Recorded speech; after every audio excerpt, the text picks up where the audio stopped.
Aujourd'hui, on va faire des mini pâte-bottes. C'est ce pain cuit à la poêle que j'ai déjà eu l'occasion de vous présenter. Aujourd'hui, on va voir une version mini. On peut les farcir comme des petits sandwichs. Ils sont très appréciés par leurs petites bouchées et les variantes que cela peut offrir. Donc, je commence par mélanger les ingrédients secs dans la cuve de mon robot. J'ai mis de la semoule très fine avec la farine. Je dilue la levure dans de l'eau tiède, que ça soit une levure fraîche ou sèche, c'est pareil.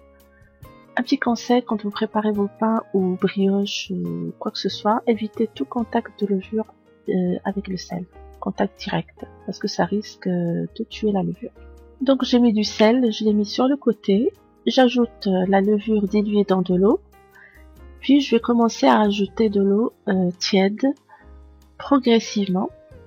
Pour l'eau, j'ai utilisé en tout 300 ml, mais vous pouvez être ramené selon la qualité de la farine et de la semoule utilisée à mettre plus ou moins d'eau.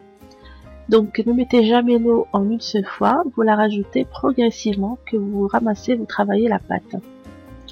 Il faudra bien la travailler soit à la main ou au robot jusqu'à ce qu'on ait une pâte lisse, homogène, qui soit pas trop dure. N'hésitez pas, comme je vous ai dit, de rajouter un peu d'eau s'il le faut. Vous pouvez voir en image la texture de la pâte. C'est ce qui va nous donner un pain moelleux à la fin. Cette pâte, on va la diviser en deux. On va faire deux boules qu'on va étaler à l'aide d'un rouleau à pâtisserie sur le plan de travail fariné. Il faudra l'étaler sur une épaisseur de 4 mm.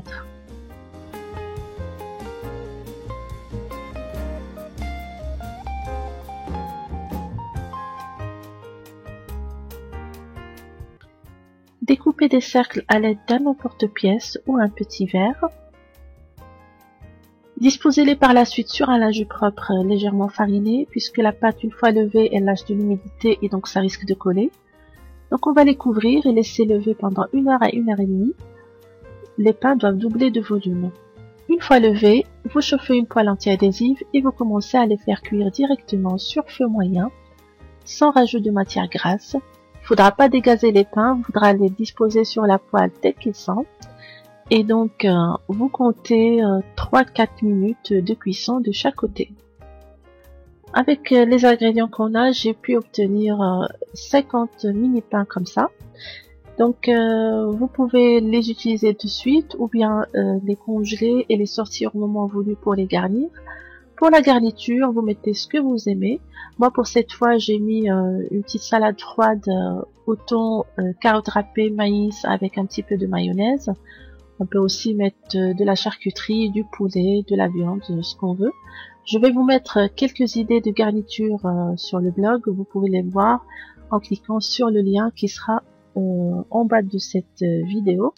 Voilà, notre recette touche à sa fin. Je vous dis bon appétit et à la prochaine.